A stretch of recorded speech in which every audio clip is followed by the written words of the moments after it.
First of all, Clyde Valentine, I do not think you are vanilla. Never have I thought you were vanilla, never will I think you are vanilla. What I do think is that you have tact, you are admirable, and you have respect for the people that go to you for advice. I, on the other hand, have no tact. This is exactly, straight from the horse's mouth, what the question was. You need to know. Dear Clyde, please help. When I go down on a girl, how do I know when she comes? I'll say comes. It's very important, thank you. Young Padawan lesbian learner, you are right. It is very important. But I would also like to point out the same thing Clyde did. You would know. But I can't judge you.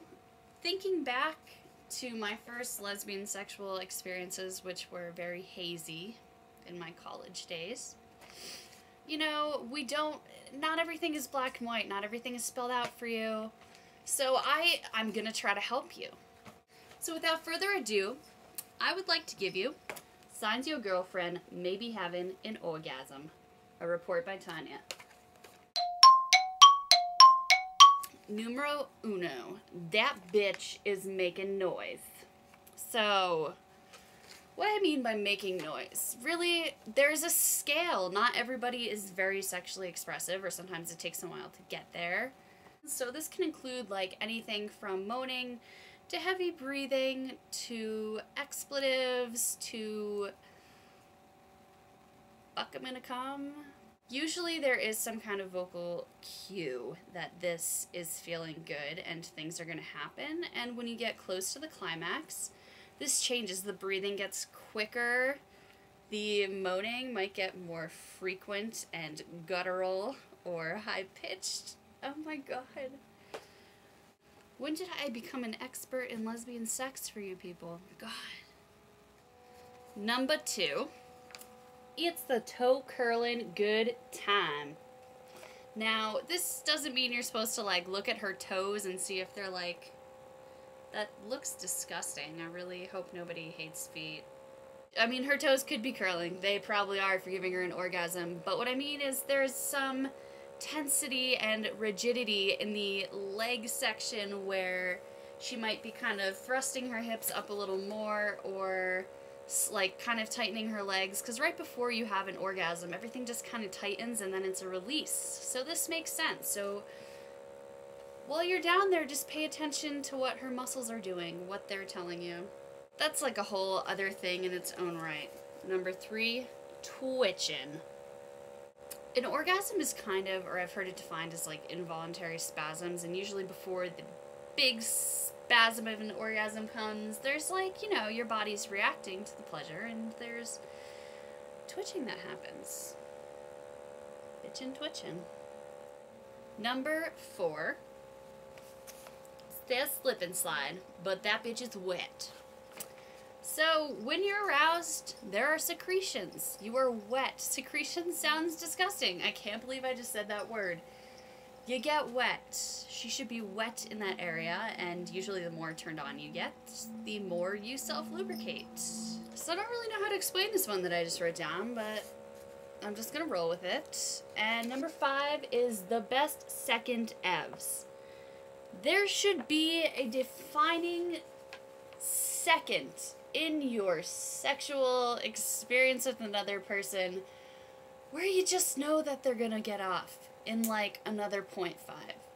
It's just like everything put together. The moaning, the twitching, the muscles, the whatever. It's just everything coming together, and you can just tell that they're about to burst. And finally, after that second and the seconds that follow that, number 6 is she puts on the brakes and says stop. I know that seemed like I might have been like making fun of the person that asked, but come on, like I think that that was kind of helpful if you want to know.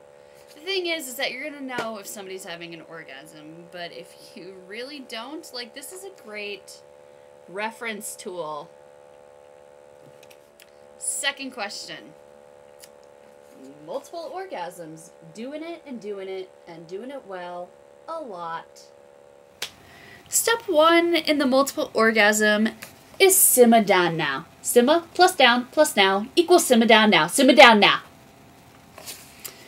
So what I mean by simmer down now is that much like our male counterparts, you can't just go, go, go. Like, guys can't go, go, go because they kind of lose their erection and they're sensitive, and clitorises rock. They're 100 times better than penises, and actually, I forget the percentage, but more sensitive than penises, and you can't just go, go, go because it's, you know, you need to give it time. You need to give it an intermission. You know, you need to walk out of the theme park, get your hand stamped for re-entry, and then go back in after the fact.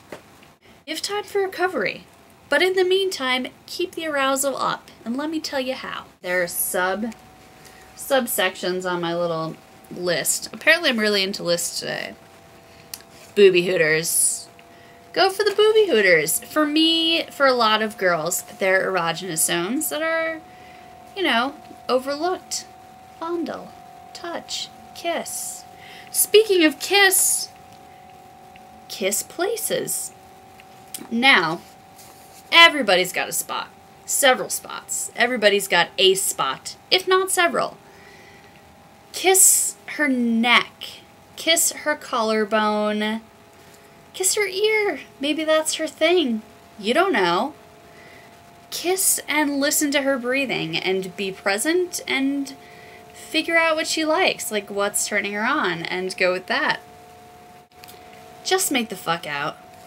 Making out is so awesome, I can't even put it into actual words that are in the English language. So that's it's a safe and good route to take. Like, the resounding factor here is just be. Just have your bodies against each other and move against each other and feel each other without necessarily, like, really touching or going for it. And I failed a lot of math classes. I'm notoriously bad at math, even like simple arithmetic, like calculating tips. But if you add all of this stuff together, it equals multiple orgasms, more sex, squared, probably. That's the worst two ever, because I'm like, yeah, but you get it. More sex squared.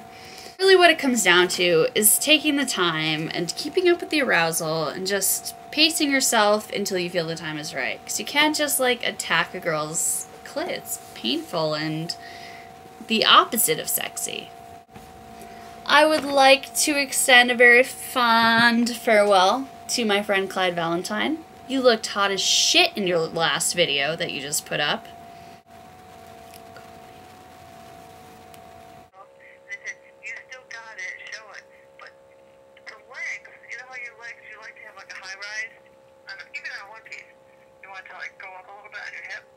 Yeah. This one was like a cross, like an old lady, like, oh, Maxine. I felt like Maxine, the character, you know, that does all those cards and stuff. Well, you're not an old lady. You're still a hot ticket. Yeah, and I feel like I am, Tanya, because I take good care of it. I take pride in myself. Thank you for saying that. I don't want to look like 22 or 26, but I don't want to look like 60 because I don't feel it. No. So I want to be vibrant and lively. And Debbie's taking me to the beach next Friday up to Rhode Island, and I want to look like a fox. Everybody wants to love and be loved, so if you can get that in your lifetime, you made it. You know, that's how I feel. It's everybody's bottom line, to love and be loved. So if you got it going on, celebrate. It's a great thing.